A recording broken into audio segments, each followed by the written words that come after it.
I was reading a book the other day and I felt I just had to share the storyline with you because it just made me laugh so much.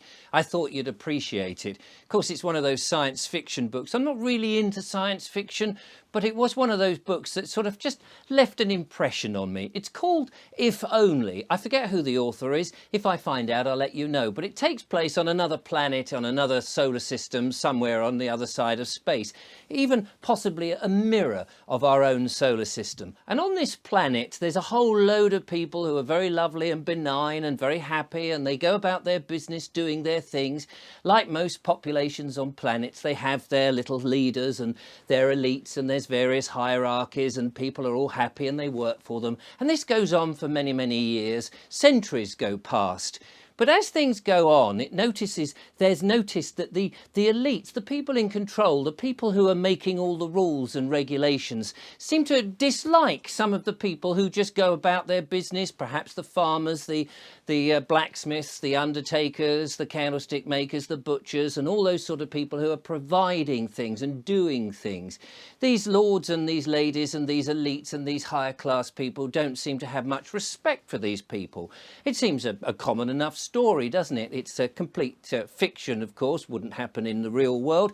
But I was engaged with this, and as I went further on into the story, I started to see more patterns emerging which made me laugh out loud, because some of these elites, they started to oppress the people. They started to take advantage. They would tax them far more than necessary. They would do much more nefarious things. Some of the leaders, it seems, weren't actually empowering the people in the way they should. They were putting in new laws that the people had never voted for. Their manifesto changed, all sorts of things. And at some point, the leaders were getting together and they were being very nasty to their population, thinking, hang on a minute, let's have a quick count up. 1, 2, 3, 4, 5, 6. There's rather a lot of them, and there's not so many of us. I think there's more of them than us. That's not good for the planet. Maybe we need to get rid of a few of those. We'll invent some sort of mechanism in order to do that. And this was going on this planet, and a lot of the people, because they had been believing in their betters, they had carried on and worked very hard and had a great morality for everybody, couldn't see that these leaders and these elites and these globalists, if you like, because it was a planet, it was a globe, these globalists were making their life misery on purpose. And yet the people would think that if they were told this, they would look the other way or put their head in the sand. And as I say, this is on a planet in another different solar system, and of course nothing to do with a current situation on Earth. Of course, it was a book of fiction called If Only. Well, every now and again, these leaders on this planet that I was reading about, they would go away. They would go in their private spacecraft, because they all travelled in these special spacecraft, you see, to a distant island in the middle of nowhere where nobody could reach them. There was security and all of that. Nobody knew what was going on, and it was all happening.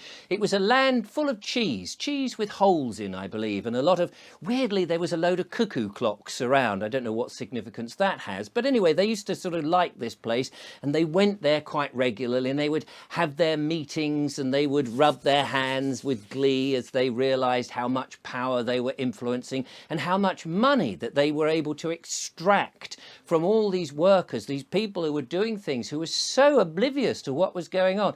A fascinating book, it really is.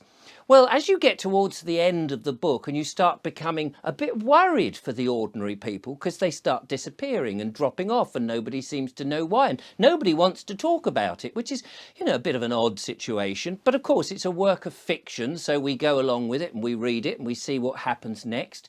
And I tell you, the next thing that happened is that on this particular time, all the leaders got together once again for one of their little conventions where they sit there and they rub their hands and make even more nasty plans for the poor people who know basically nothing about it. But unbeknown to those leaders, as they're sitting there all around their big round table, laughing and sniggering and drinking their wine and eating their cheese with holes in and listening to the cuckoo clocks and all of that, unbeknown to them and unbeknown to everybody else, across the gulf of space was a meteor, a great big huge meteor.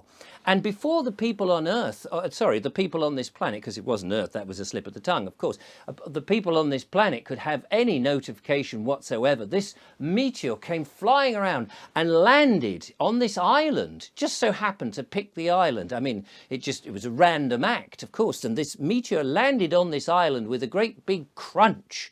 And the weird thing was it was exactly the same size as this island, so that everybody on the island was squashed flat, and that they were never seen again. No one ever knew what happened to them.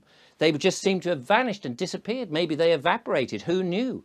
But anyway, the book was not very clear about that. But what the book did say is it's funny how the people who had then no longer any of their leaders to guide them and to tell them what to do, found that actually their situation, their life was beginning to improve, because they started again to elect people. This time they made no mistake about electing people who were a bit mischievous or untrusting and things like that. They made sure that their leaders, they had some form of proportional representation so that they could make sure and get rid of people they didn't like. And soon the planet was back to normal and everybody was happy. The curious thing as an afterthought to this was that when this meteor crash landed on the island, and this is the bit that made me smile quite a lot, that one of these creatures, one of these leaders on this other planet that I'm talking about, one of these people, a small sort of young-ish person, goblin-like you might think, was actually the only one that managed to get out. Funny, ugly little goblin-like creature. And they captured this little creature and all the people as they went to investigate, and they captured it and put it in a cage. And this little creature kept looking out of the cage. And they toured the cage around all the lands on this planet, this distant planet in this science fiction book that I was reading.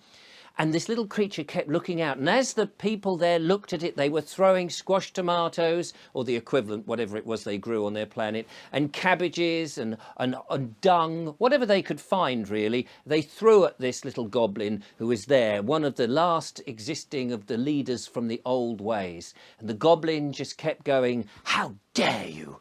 How dare you?"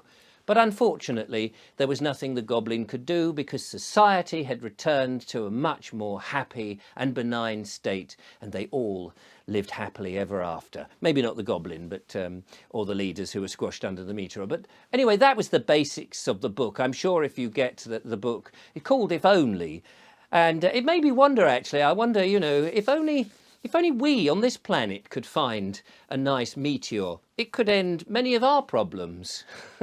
If only.